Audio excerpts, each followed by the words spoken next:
Estimado hermano Yeshua, eh, Dios pone el querer y el hacer en el corazón de las personas. Estuve escuchando algunos de sus videos, bastantes, y me gustaron mucho.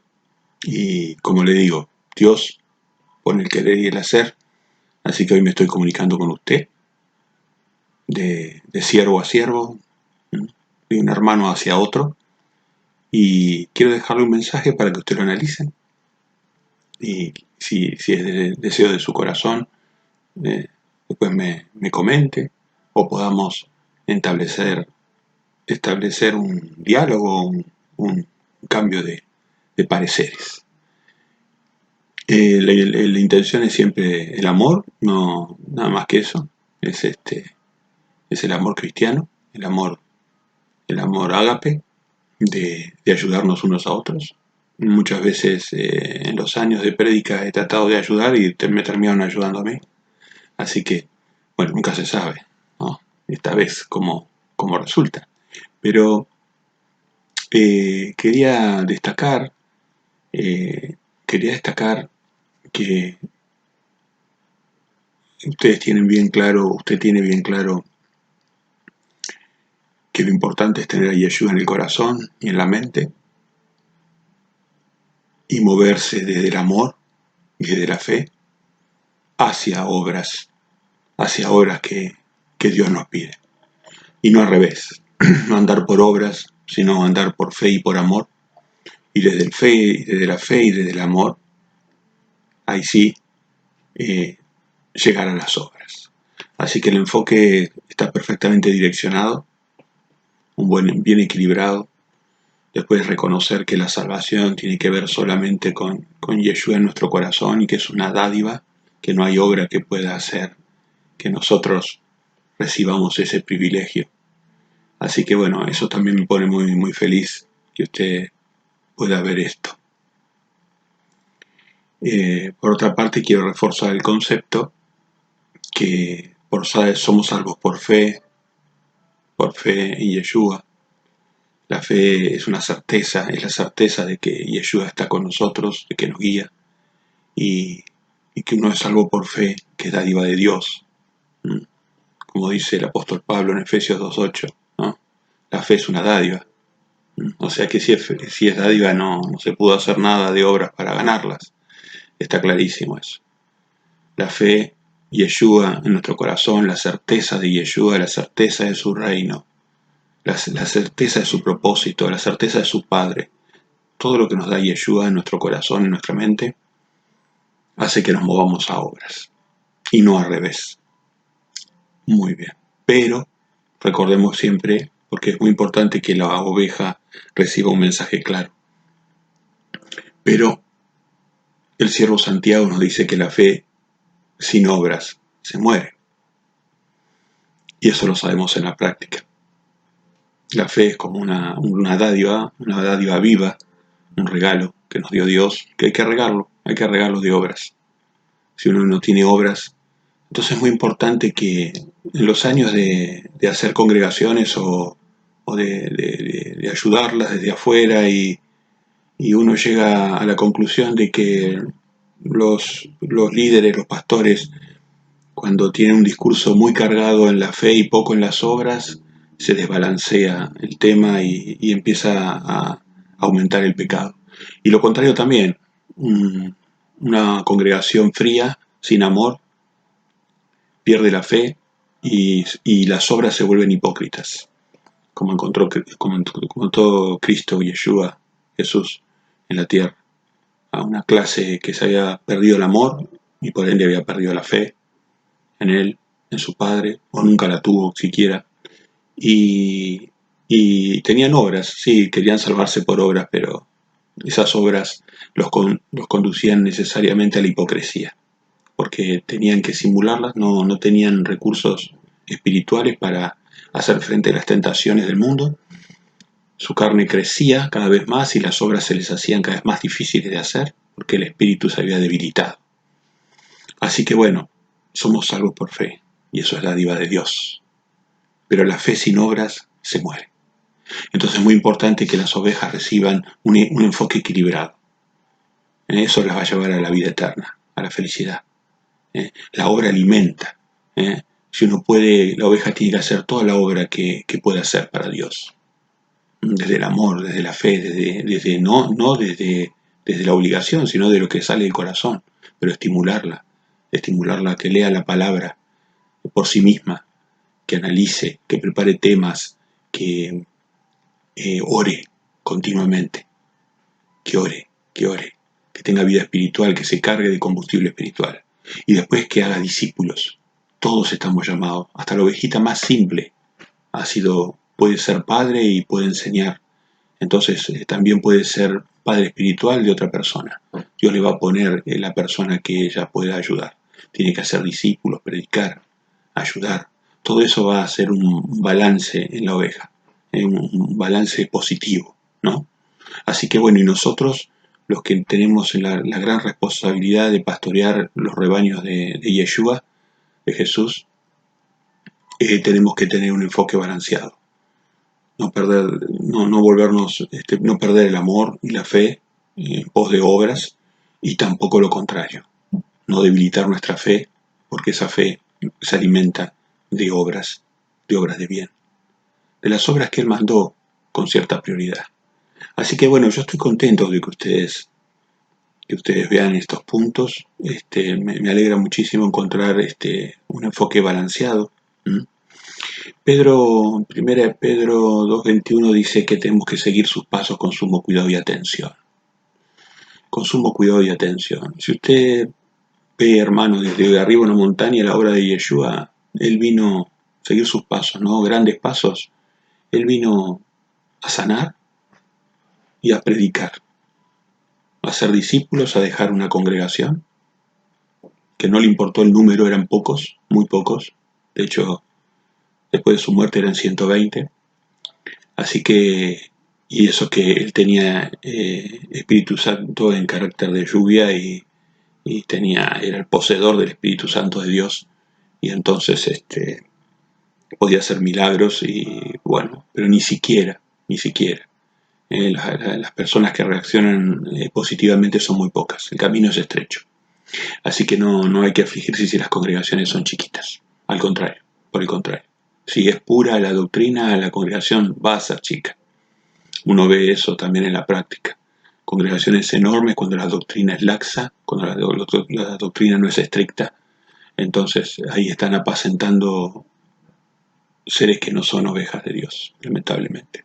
Ni los pastores son pastores de Dios, generalmente son pastores asalariados, que están por un interés mezclado, mezclan. Así que, bueno, contento de que tengan también claro el Evangelio, el Evangelio que es simple, que hay que creer en Jesús, que hay que arrepentirse. Arrepentirse, hacer teshuvá, quiere decir volver a los mandamientos de Dios, volver a los caminos de Dios, pero en principio volver a los mandamientos. Entonces teníamos que creer en Jesús. Eso es lo que nosotros predicamos de casa en casa, de pueblo en pueblo, de plaza en plaza, de iglesia en iglesia.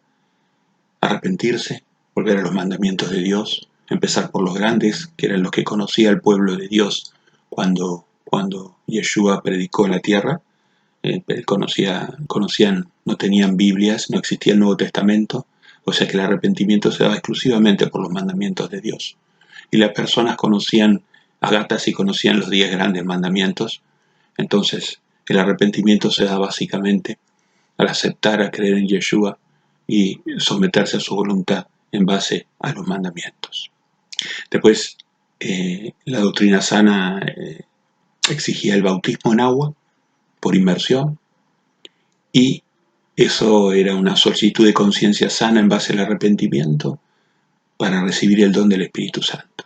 Estaban en el periodo de lluvia temprana, y las personas recibían un poder realmente de Espíritu Santo, no en carácter de rocío, sino en carácter de lluvia. Y bueno, era muy notorio las señales que marca Marcos, creo que es en el 16, 15 de Marcos, marca las señales que tenían los que creían.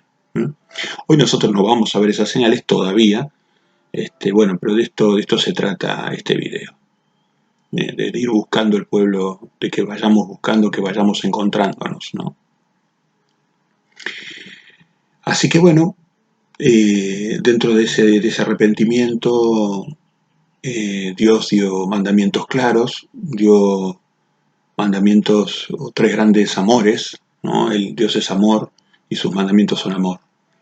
Y Él pedía a su pueblo, al Israel de Dios, al Israel verdadero, que, eh, que se amaran a sí mismos, que amaran al prójimo y que amaran a Dios.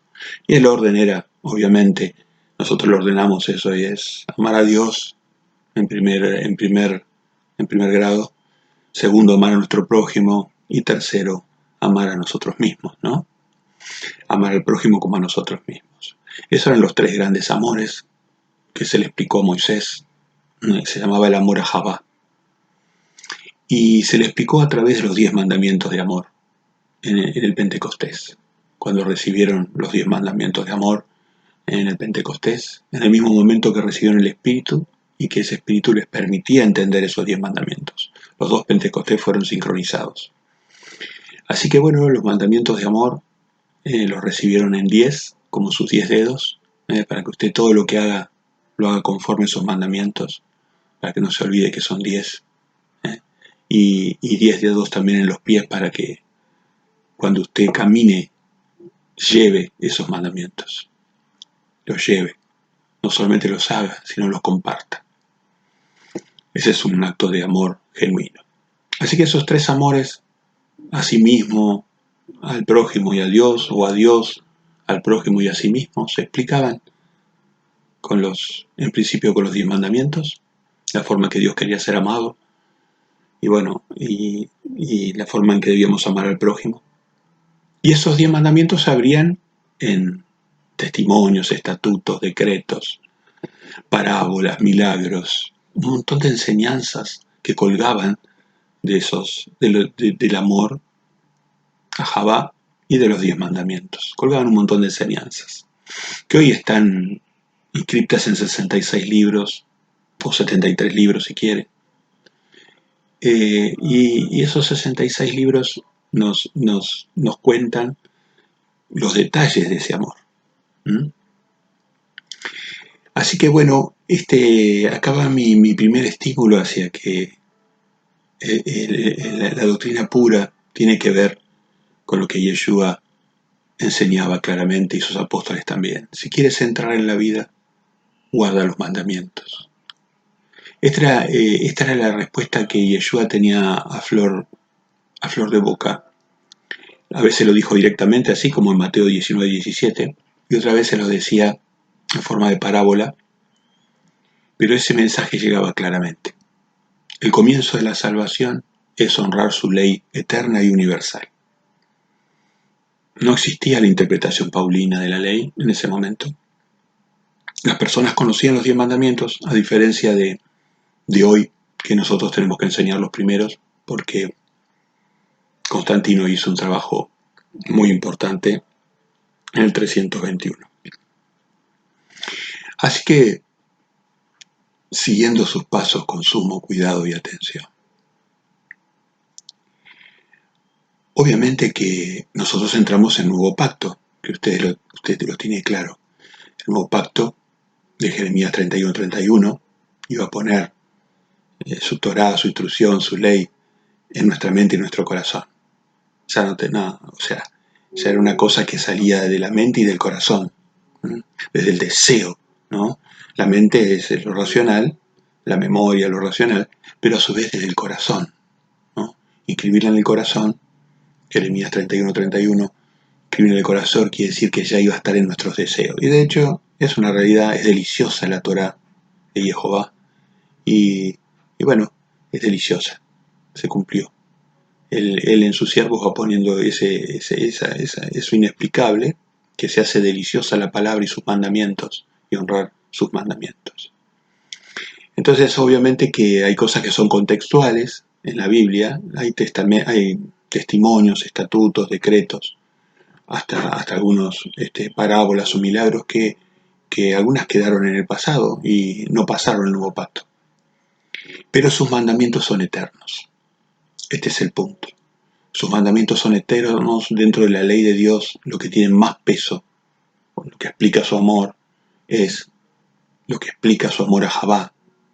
El Javá, el amor de respeto, no el amor ágape, ¿no? Que complementa el Javá.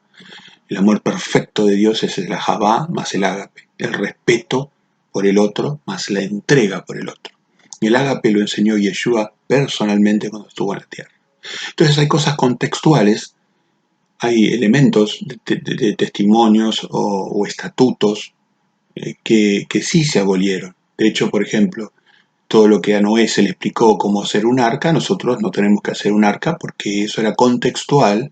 Todo lo que tuviera que ver con lo de Noé en el momento del arca era contextual, ¿no?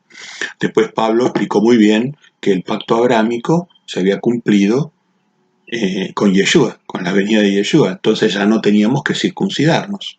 Lamentablemente hay hermanos que no lo ven así y es tan claro, tan explícito, ¿no? Entonces, el pacto abrámico se cumplía con Yeshua, entonces, de hecho, si uno analiza, les pido por favor que lo analicen, Gálatas 5:6, en paralelo con 1 Corintios 7:19, va a ver que ahí esos dos están coordinados por Espíritu Santo, Gálatas 5:6 y 1 Corintios 7:19, usted va a notar que las dos dicen lo mismo, conectan las ideas, que la circuncisión nada es, sino guardar los mandamientos de Dios.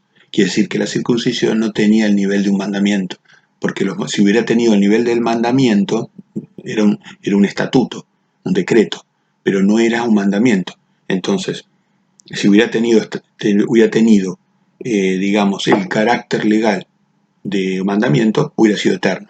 Entonces dice, la circuncisión nada es, sino guardar los mandamientos de Elohim. 1 Corintios 7:19, si mal no recuerdo. 1 Corintios, y después en Gálatas dice algo así como que lo de la circuncisión tampoco nada era, conectando, sino la fe que obra por el amor. La fe que obra por el amor. Entonces, ahí conecta los mandamientos con la fe que obra por el amor. Mandamientos, fe, amor y obras. Esta es la gran revelación que nos dio Yeshua a través de su apóstol Pablo.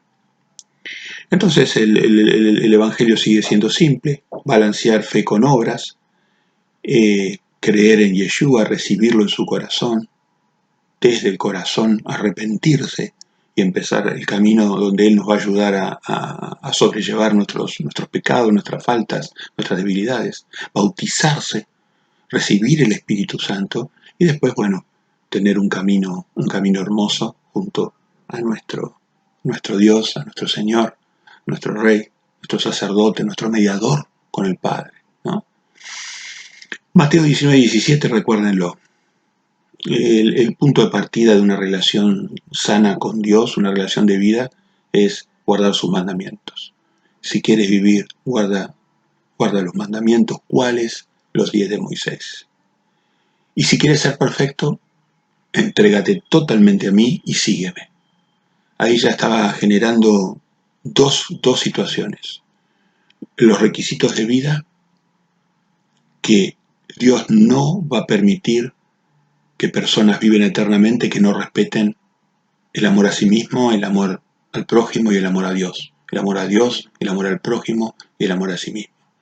No va a permitir que las personas deshonren los mandamientos que tienen por objetivo lograr eso.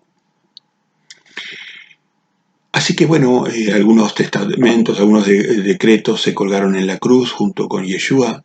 Por ejemplo, el hecho de poder apedrear a la gente. Los decretos de muertos fueron colgados en la cruz. Bueno, la circuncisión, como dijimos, varias cosas se colgaron en el madero. Él murió por los pecados de muerte. El Cordero de Dios, que era el único que tenía el poder, porque en el templo las personas que tenían pecado de muerte no se le podía dar solución con corderitos, animalitos. Esa persona no tenía solución, tenía que ser muerta, porque no tenía salvador. Ahora, por más que tengamos pecados de muerte, si nosotros pedimos el perdón, lo recibimos en Yeshua, en su sangre, en su sacrificio. Y por eso el decreto de matar a las personas con pecados de muerte terminó. Así que, y fundamentalmente, esta introducción se refiere a lo que viene a continuación. Uno de los puntos más ocultos que hay es el mandamiento número 4, el del Shabbat. Es el mandamiento que más cuesta quizás entender. En los años de predicación me he dado cuenta que es el que más cuesta entender. Cuando una persona es obediente simplemente lo respeta y después se beneficia enormemente a sí mismo. El Shabbat tiene distintas tergiversaciones. Constantino dijo que el Shabbat era el domingo y en el 321 soborna a la iglesia, le da poder, le da presupuesto, los deja de perseguir y matar y a cambio pide imágenes en la adoración, pide que se reconozca a la Reina del Cielo y que se le llame, en todo caso, a la Virgen María y se la adore, que se adore al Dios Sol en domingo. Y bueno, ahí se mezcló, se sincretizó, se mezcló, se contaminó, se babilonizó la doctrina. Un grupo de doctrina. No toda, eso fue la Iglesia de Roma, que ya venía bastante contaminada de por sí, y frente al poder de Constantino y la seducción de Satanás a través de Constantino, aceptaron paulatinamente, y ya para el siglo IV el sábado había sido reemplazado. Todas las historias, yo he leído más de 3 o 4 fuentes de historia independiente, indican que los 3 siglos después de la resurrección de Yeshua, los cristianos verdaderos, sean gentiles conversos o judíos conversos, adoraban el Shabbat. Eso es un hecho histórico que es muy difícil de refutar seriamente. Satanás lo ha ocultado. Hay muchos libros que están en el Vaticano escondidos, hoy por hoy, lamentablemente. Y Pablo en ese sentido, en Romanos 11:17, nos recuerda que hemos sido injertados en el olivo de Israel. ¿Sabe lo maravilloso que es saber eso? Que usted es Israel.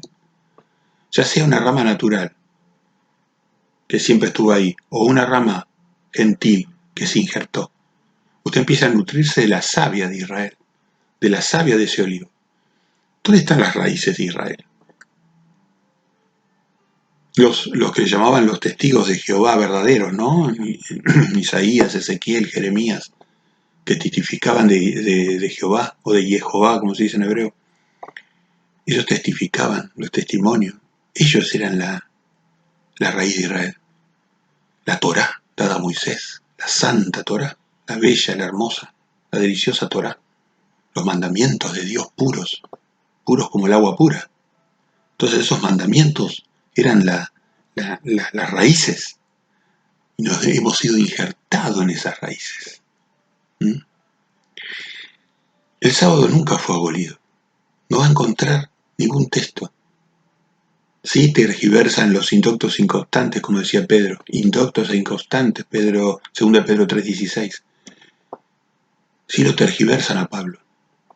Cuando uno es indocto todavía de la Torá, ser docto significa conocer la ley de Dios, saber discriminar lo que es un estatuto, lo que es un decreto, lo que es un testimonio, lo que es un mandamiento.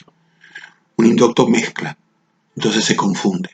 Por eso, primero hay que adquirir la sana doctrina, hacerse docto en los evangelios, en el Apocalipsis, en el Viejo Testamento, en los profetas, y después usted va a comprender claramente a Pablo. Entonces, uno de los argumentos, lamentablemente, es en Colosenses 2:16, que habla de que no deberíamos, cuando usted ve, invito a que tome, es muy importante esto, así que no lo voy a parafasear, vamos a buscarlo, si me acompaña. Si se le hace muy largo el mensaje, lo puede pausar y al otro día lo sigue escuchando, pero yo quisiera darle una visión completa. Hay gente que predicando hemos encontrado que arguye lo siguiente, dice: por tanto nadie os juzgue en comida o bebida, o en cuanto a días de fiesta, luna nueva o días de reposo. todo lo cual es sombra de lo que ha de venir, pero el cuerpo es de Cristo. Esta es una de las grandes piedras de tropiezo, ¿no? Pero si usted no es inconstante o no es indocto, lea desde el 2.8 por lo menos. Si puede leer todo Colosenses, mejor de una, para entrar en contexto del... Fíjese, pero busque un contexto mínimo desde el 2.8. Él está hablando, dice lo siguiente Pablo, mire que nadie os engañe por medio de filosofías y huecas sutilezas según las tradiciones de los hombres, conforme a rudimentos del mundo y no según Cristo. O sea, él está atacando en ese momento, no el santo sábado, algo que santificó Jehová a través de Yeshua, no el santo sábado. Él está atacando las doctrinas de los hombres que le impedían a los conversos, hipócritamente, participar del Shabbat, de las fiestas. Entonces Pablo lo que le dice es al revés, es lamentable cómo han tergiversado esto.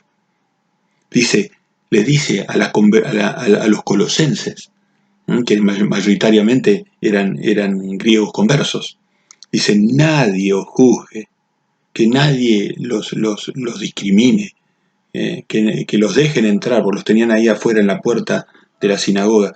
Nadie os juzgue en comida o en bebida o en cuanto a día de fiesta, luna nueva o día de reposo. Todo lo cual es sombra de lo que ha de venir, pero el cuerpo es de Cristo. Nadie os prive de vuestro premio afectando humildad y culto a los ángeles. Ese culto a los ángeles se refiere a los ángeles caídos, ¿no? Entonces está hablando de cosas que eran peyorativas para el hombre de Dios. Nunca el Shabbat. Al revés, le dice que nadie los prive de ese privilegio que tienen ahora que ustedes fueron injertados en las raíces de Israel. Lamentablemente esta es una gran piedra de tropiezo. Lamentablemente, bueno, no sé, espero que esto lo haga sospechar, hermano, y que usted lo ponga bajo oración, no me crea a mí. Estudie el contexto de lo que pasaba con Pablo. Había escuelas como la de Gilel, después la de Shammai, la de Gamaliel, después. Todas esas generaban un contexto discriminatorio, discriminaban a la gente, generaban castas, generaban, digamos, los que eran israelitas de raza o de sangre, tenían que cumplir los mandamientos de Dios para ellos, para estos maestros. Y los que no tenían que cumplir las leyes noágidas, 7 mandamientos que no incluían el Shabbat, ni las fiestas. Entonces ahí está lo que está diciendo Pablo, que como él mismo dice, tiene un hablar tosco Pablo, ¿no? Va, vuelve, ¿no? Entonces, bueno, hay que hacerse docto y hay que ser muy constante para entender a Pablo. Después, ¿qué pasó? Yeshua, cada uno de los mandamientos los explicó. Él les decía a los hipócritas que actuaban por obras y no por fe, y no hablaban desde el corazón, porque no tenía a Dios en su corazón. Entonces ellos les decía, dice, ustedes vieron que se dijo, Mateo 5, ¿no? Y ustedes vieron que se dijo, no adulterarás. Mas yo os digo, ahí viene la luz que Yeshua trajo. Yo no vine a abolir, él no vino a abolir, él vino a iluminar. Mas yo os digo, cualquiera que continúa mirando una mujer, espiritualizó el mandamiento. Ahí le dio la profundidad. De la tercera dimensión pasó a la cuarta, a la dimensión de la profundidad del espíritu, lo que no se ve. De lo que se ve, que está tallado en piedra, a lo que no se ve. Entonces, ellos en su dureza de corazón, estrictamente querían cumplir la letra, y la letra estricta mataba, porque yo llevaba el pecado a desear a las mujeres. Bueno, y así fue interpretando todos los mandamientos. No tenemos tiempo tal vez para explayarnos demasiado, pero hermano, fue interpretando cada mandamiento. Y en el Shabbat, ¿qué les dijo? Sí, ustedes paran de trabajar, la mayor parte de ustedes paran de trabajar, pero ¿para qué paran? Para fines egoístas. El Padre instrumentó el Shabbat y les enseñó que dejaran de trabajar para que se dedicaran a las obras que Él le pedía hacer, que eran la de ayudar a otras personas, ayudarlas en todos los planos y fundamentalmente en el plano doctrinario que lo llevaba a la vida eterna. La muerte primera tiene poco significado, el sufrimiento tiene poco significado para el Padre en comparación con lo que es la eternidad, lograr la eternidad. Entonces, el Shabbat era parar un día a la semana. Entonces ahí aparecen los que dicen, sí, bueno, pero yo estoy todos los días en Shabbat. No se puede estar todos los días en Shabbat, hermano. Tendría que ser un apóstol. Tendría que tener un llamado muy especial. Cuando usted conoce el Shabbat y lo que es el Shabbat, se da cuenta que es muy difícil. Por eso es tan importante que a sus ovejas les enseñe a amar el Shabbat, que les enseñe a decir, ese día para el egoísmo, ese día Dios me ayuda, ese día Dios me bendice y yo se lo dedico enteramente a Dios, para repararme a mí y para ayudar a otros. Yeshua explicó perfectamente para qué era lícito el Shabbat. Le dio carácter de lícito con las discusiones. Eso está en Mateo 12:12. Mateo 12:12. Era lícito. Era lícito el Shabbat. Él hacía obras, juraba. No se detenía en detalles, por ejemplo, de arrancar unas espigas para alimentarse. Ese no era el objetivo era no perder tiempo en cosas que nos quitaran el tiempo cuando teníamos que estar ese día, por lo menos, bajarnos del egoísmo y dedicarnos exclusivamente al Dios celoso, al Padre y al Hijo, exclusivamente a Dios. Y es hermoso eso. No para fines egoístas. Es un gran cambio en la vida de las ovejas cuando empiezan a parar un día. Y si usted o alguien tiene un llamado a hacer un Shabbat todos los días, bueno, bendito sea, pero le aseguro que eso yo lo veo un tanto difícil, por lo menos en este momento y para mí. Pero sí, uno dice al menos, de hecho uno hace varios Shabbat en la semana, no a veces, pero un día es el día que nos pide por lo menos Dios que paremos de trabajar con fines propios o con fines de nuestra familia, sí, o a veces fines egoístas de riqueza, ¿no? Parar ahí. Fíjense que las tres Marías, las tres Miriam que lo acompañaban a Yeshua, entre ellas su madre o María Magdalena también, y una amiga también de la familia, madre de un apóstol. Entonces, las Marías dieron en Lucas 23:54, Lucas, discúlpeme si me equivoco, creo que es 23:54, sí, Lucas 23:54, ahí queda descrito que ellas, siendo del grupo cerrado de Yeshua, pequeño, eran como las apóstolas, los acompañaban y los servían, los ministraban y estaban al tanto de la doctrina perfecta. Ellas celebraron el Shabbat con un respeto máximo, en honra a Yeshua que ya había muerto recientemente. Fíjese, analícelo, póngase en perspectiva de eso, de lo que significa eso, cómo lo honraron en Shabbat en la misma semana de su muerte. Lucas 23:54. Así que después, digamos ya en el último libro escrito de Apocalipsis, en 11:19 va a ver cómo en la séptima trompeta Dios está juzgando a la humanidad y a todas sus criaturas celestiales a través del arca del pacto en el cielo, que era el original de la copia que se le dejó ver a Moisés y se hizo Moisés. El arca del pacto contenía los 10 mandamientos. O sea, los juicios de Dios sobre la humanidad, los juicios de vida o muerte, vienen desde los mandamientos de Dios. Por eso Jesús decía, si quieres entrar en la vida, guarda los mandamientos. Por eso Jesús decía, como espíritu de la profecía, espíritu de los profetas, decía a través de Salomón, cuando Salomón era su siervo, no después, cuando era su siervo, decía que guarda el Proverbios 7, 3 y 4, guarda mis mandamientos y vivirás. En realidad Yeshua estaba parafaseando lo que él había dicho a través de Salomón. Así que bueno, ¿y cómo va a ser que el Shabbat cayó si en el milenio, relatado en Apocalipsis 20, Isaías 66, 23, dice que se va a seguir adorando a Jehová de Shabbat en Shabbat? Lea Isaías 66, 23. Isaías es un profeta que fue referenciado por Yeshua. fue referencia de Yeshua y a su vez Yeshua lo referenció a él. Isaías está validado totalmente. Además está dentro de los profetas del Mar Muerto, de los rollos del Mar Muerto. Isaías 66:23 nos dice que no solamente en el pasado, desde la creación, hasta el presente de Yeshua, hasta el futuro nuestro, en el milenio, se va a adorar en el Santo Sábado, de Shabbat en Shabbat. Así que espero que esto lo haga pensar, hermano.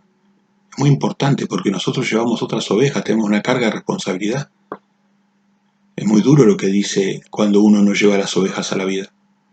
Jesús está diciendo, si quieres vivir, esto no. El Shabbat trae mucha bendición, pero también trae la maldición para la persona que no lo respeta, que no lo honra. Es lo mínimo que Dios nos pide, que paremos un día y nos dediquemos a las obras, obras de justicia, obras de misericordia y obras de fe. Obras de justicia, misericordia, fe y amor. O sea, eso es claro en la Biblia. Yo me podría hablar ahí en nuestro sitio, el Camino Nazareno, si usted quiere expandir, tenemos 10 horas de enseñanza sobre el Shabbat, pero el punto no es que nosotros solamente enseñemos el Shabbat, es el punto que yo me siento compelido, estimulado a hablarle hoy. Creo que es muy importante para usted. Así que la historia valida totalmente que Constantino destruyó el Shabbat. Las reformas no fueron suficientes.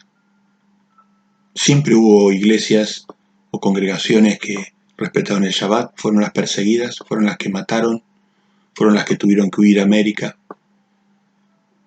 Hoy las congregaciones verdaderas que respetan los mandamientos de Dios y los llevan adelante y los cumplen son pequeñas y son en general pequeñas y el sistema no las deja prosperar.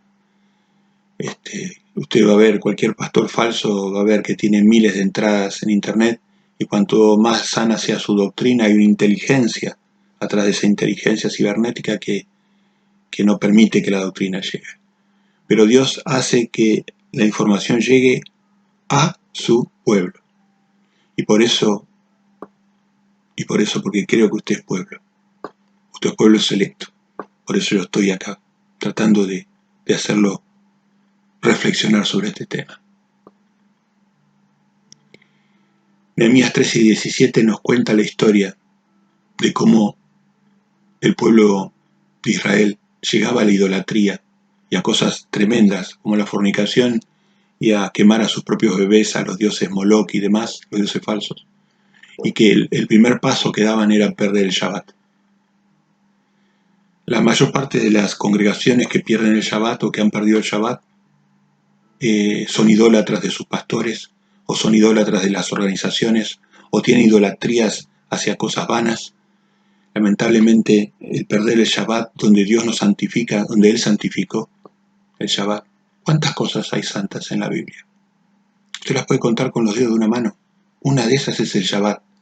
¿A usted le parece que yo, o Pablo, o el mismo Yeshua, tiene autoridad para desantificar lo que el Eterno santificó y honró como un bastión que recuerda en primera instancia su amor al crear? ¿Tenemos nosotros autoridad para desantificar?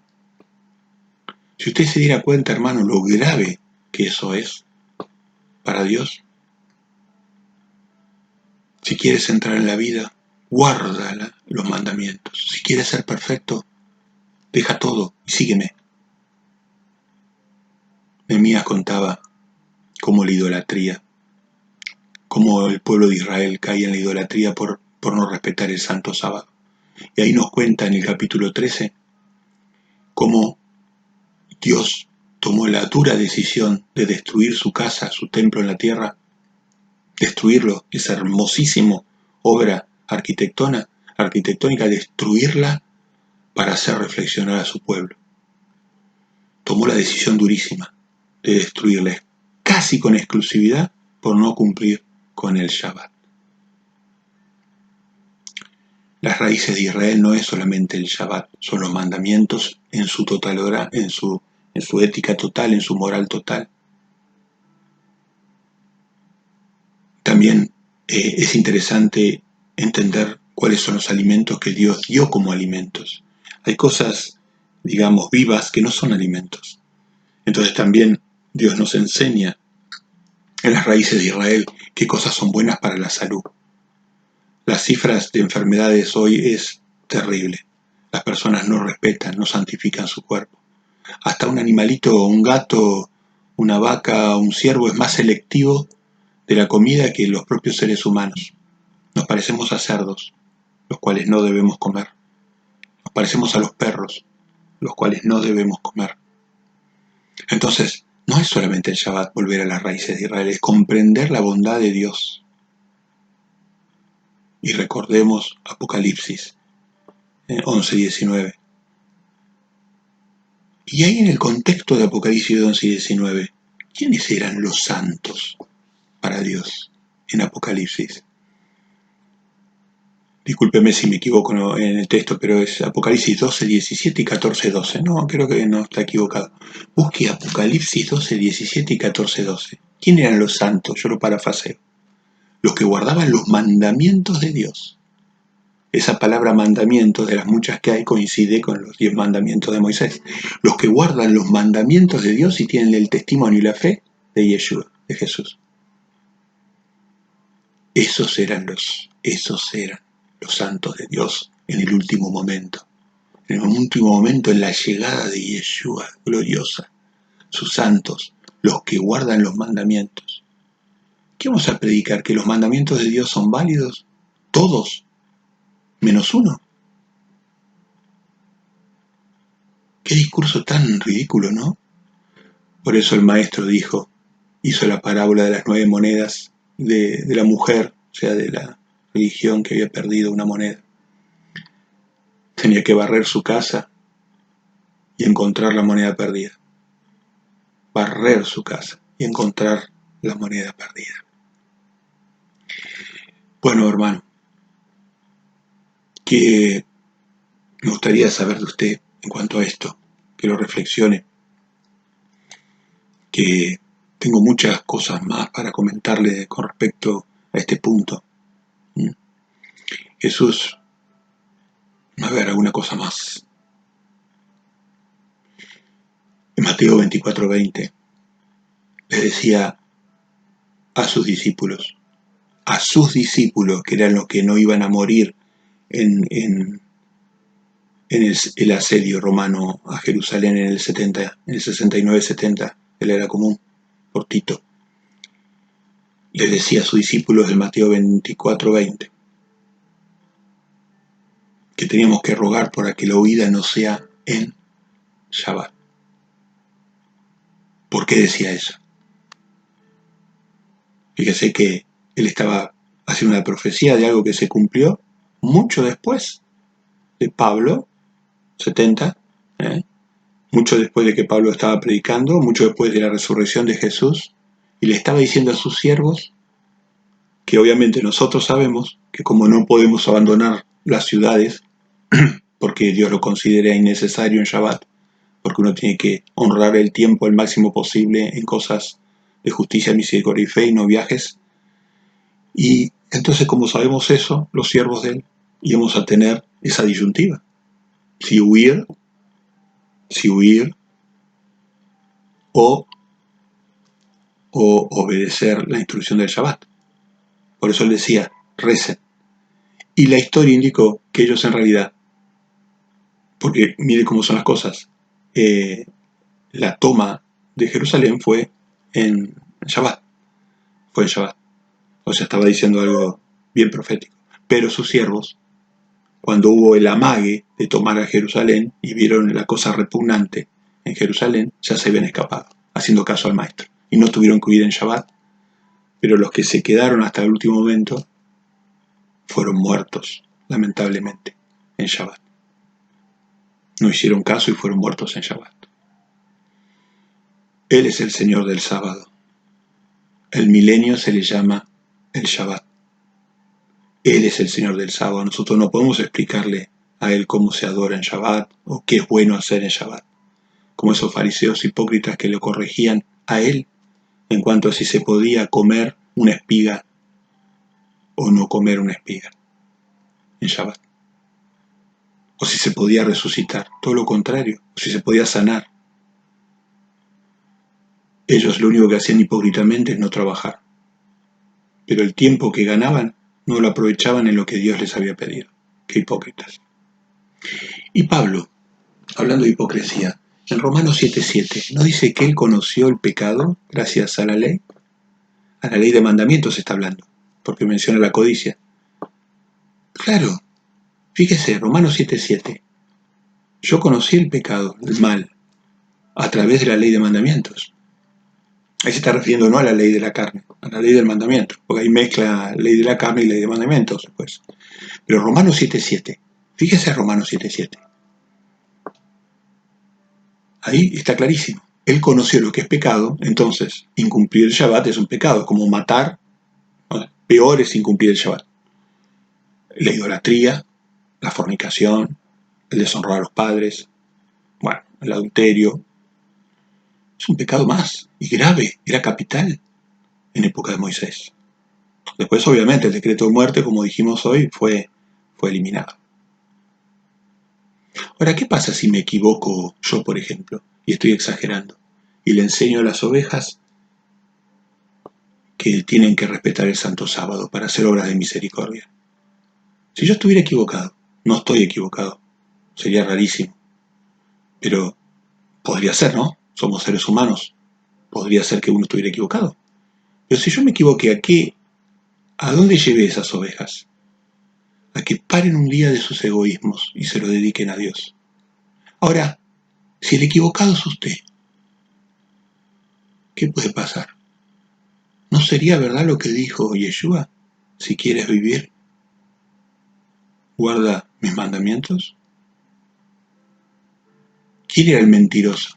El que dice que lo conoce y no guarda sus mandamientos. ¿Se acuerda la primera de Juan? ¿Mm? Así que esto es muy importante, hermano. Te lo digo desde el corazón, desde el afecto que me genera verlo.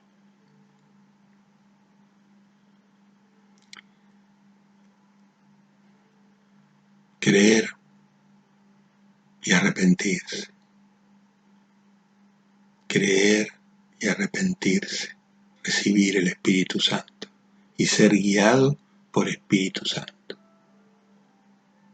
Si usted llega a la mano de Yeshua, Yeshua no lo va a soltar nunca. Si usted forma un candelabro verdadero, una menorá verdadera de 7 brazos, Yeshua lo va a tener en su mano como una estrella y no lo va a soltar. Y lo va a ayudar en el milenio.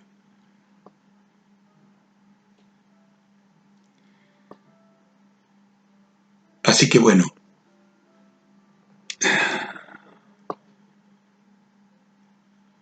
el que incumpla un mandamiento pequeño va a ser en el reino de los cielos. Ahora, ¿qué pasa si uno incumple alguno de los mandamientos grandes o los más grandes?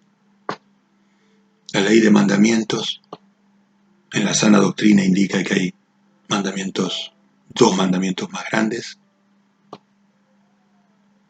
El mandamiento más grande que tiene preeminencia, 1 Corintios 13, es el amor. 2 mandamientos más grandes que eran los 3 amores, como se abría. 10 grandes que explicaban a los anteriores. Entonces Jesús decía, el que incumple un mandamiento pequeño, pequeño va a ser en el reino de los cielos. Pero el que incumple un mandamiento grande no va a estar. Es duro, ¿no? Pero cierto. ¿Es que acaso había 2 doctrinas, una para Israel? Es cierto que los apóstoles por afinidad, Pablo le predicaba a Judá y le predicaba a los gentiles, y Pedro y los otros apóstoles predicaban a las 12 tribus esparcidas. Es verdad, pero el mensaje era lo mismo. Decían lo mismo. Si usted compara la predicación de Pedro y Pablo, en Hechos 2:38 y Hechos 26:20, si usted compara la predicación que hacía, por ejemplo, Pedro a las tribus de Israel, en Hechos 2:38 era lo mismo. Arrepentirse sobre la base de creer en Jesús, creerlo, creer en Él, lo que Él vino a creer en Él y a Él, y después arrepentirse, sobre la base de los mandamientos. Porque no había escrito otra cosa, era la base de los mandamientos que había que, si no los conocían, tenían que enseñárselo. Por eso lo mandaban a la sinagoga, para que cuando se sentaran en la cátedra de Moisés, en Mateo 23:1, Hechos 15:21, cuando se sentaban les enseñaban los mandamientos. Tenían que ir a aprender los mandamientos. Hechos 2:38, la prédica de Pedro. Hechos 26:20, la prédica de Pablo. Por dar dos ejemplos de muchísimos ejemplos, ¿no? Era la misma. Creer en Yeshua, arrepentirse, bautizarse, hacer discípulos, llenarse de Espíritu Santo. Así que bueno, el Santo Sábado. Este es el mensaje de hoy, hermano. La mejor de las intenciones. Un abrazo fraterno.